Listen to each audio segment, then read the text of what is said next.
Hi everybody, it's Stan again. My video today, I just want to go over an example conversation with a friend who I feel is being affected by amalgams. Some people call it amalgam illness. I thought an example like this would be a good one to show you how people can be diagnosed and people can be overlooked as to what's causing their troubles. This part here is my usual disclaimer that just says I am not a doctor or anything like that, and I'm just passing along helpful educational information that may help you figure out what the root cause of your illnesses are.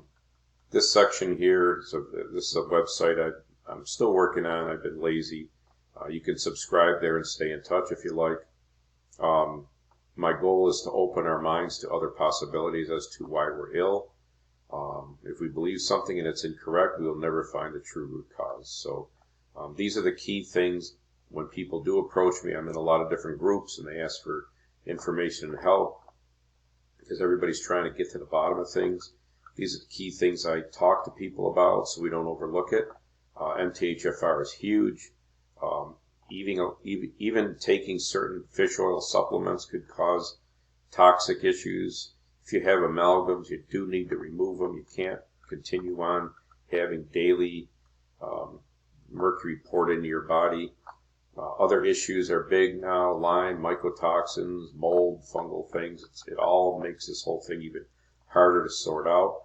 And my main thing is boosting glutathione was my key way I detoxed, okay, mostly related to MTHFR.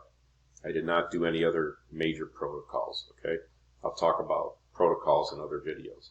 So my video today, here's what I want to go over this conversation so you can see how this can work. 2 to 3 years ago, a friend was talking about having digestive, some heart palpitation, blood pressure, things of that nature issues, and he had knee issues like many of us when we get older. We all think we're going to have to get knee and hip replacements. Many years ago, we didn't need those. Now we do. Why? I asked him simply, like I ask everybody, do you have amalgams? Yes. His answer was yes. I got quite a few of them. I said, well, I would remove them all safely, use the IOAMT protocol, and start working on detox, and you'll probably start feeling better. He said, really? But my doctor didn't find any of that. He didn't tell me any of that. I said, well, doctors generally aren't really allowed to diagnose amalgam issues. It's not on their list of diagnoses. So they'll diagnose you with all the symptoms, and they'll never really get to the root of it. And all of your symptoms can be from amalgams and mercury, okay? So fast forward, through the years as we would bump into each other. In the meantime, he had his knee surgery. His heart issues got a little bit worse. And then he mentioned his brother-in-law was having some very bad memory issues, like dementia they were calling it. So again, I asked, does your brother-in-law have amalgams? Yes, he has a mouthful. And at the time, he was around 60 years old, about my age, give or take. I said, well, remove them all and do it quick. Of course, they didn't really do that.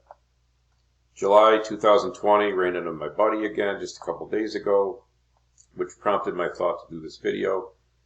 Unfortunately, his dad passed away and all that. And he says, yeah, but look, I ended up in an ambulance myself. I said, why? He goes, my heart just started fluttering and it wouldn't stop. It was like 180, 90 beats a minute. And so basically AFib type issues.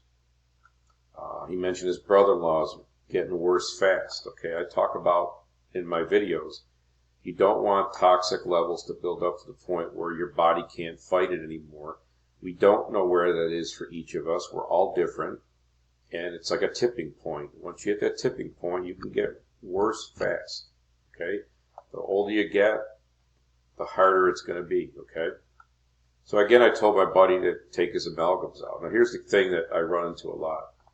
So he said his dentist said that they aren't the mercury type. I said, well, generally, if they are the dark silver colored ones, they're very, very likely they are amalgam. Yes, people are going to argue with me and say, oh, no, they're not. They could be this, they could be that.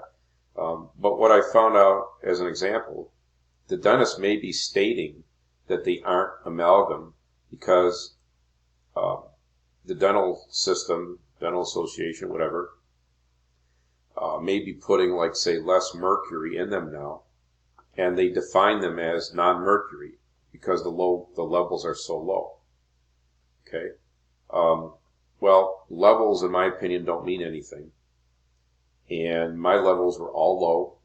I never had high mercury. It's the mix of metals that can get you messed up. If you have a detox problem like MTHFR can cause, that'll get you, and so on and so on. So I suggested he get another dentist opinion.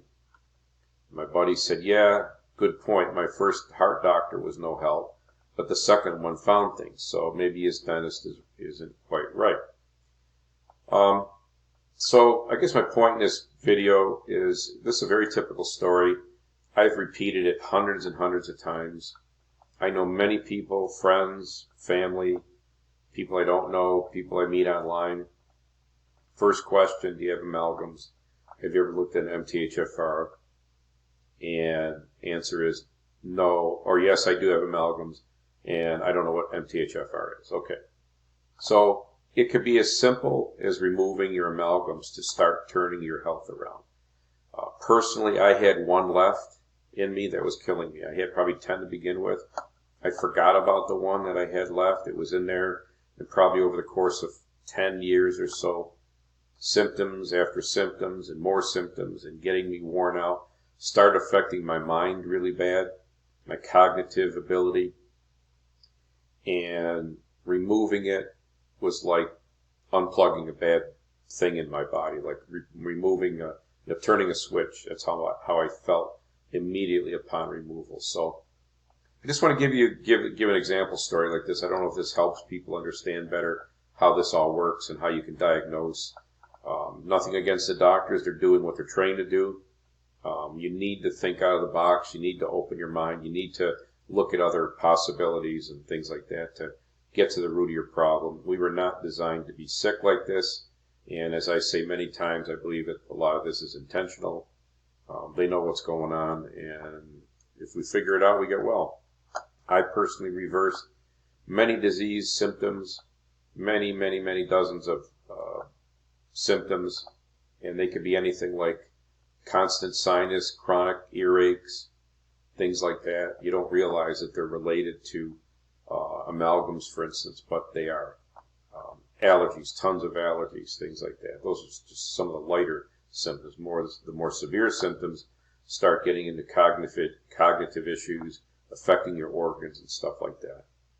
Your body is doing its best to protect you while you have this stuff in you. The sooner you get it out, the better. So hopefully this is helpful. Please like and comment, subscribe, spread my videos around, tell other people. Maybe this will help somebody else understand. We've all been so indoctrinated and trained by the systems that we live in, society we live in, to have certain beliefs. It is very hard to change beliefs. Even doctors have a hard time changing beliefs that they were trained, especially when we realize we kind of maybe been deceived. Once you think you've been deceived, it's almost like a painful experience in your brain. Cognitive dissonance is what happens. You can look that word up. And it's very sad that so many people are sick that don't need to be. Okay, take care. Have a great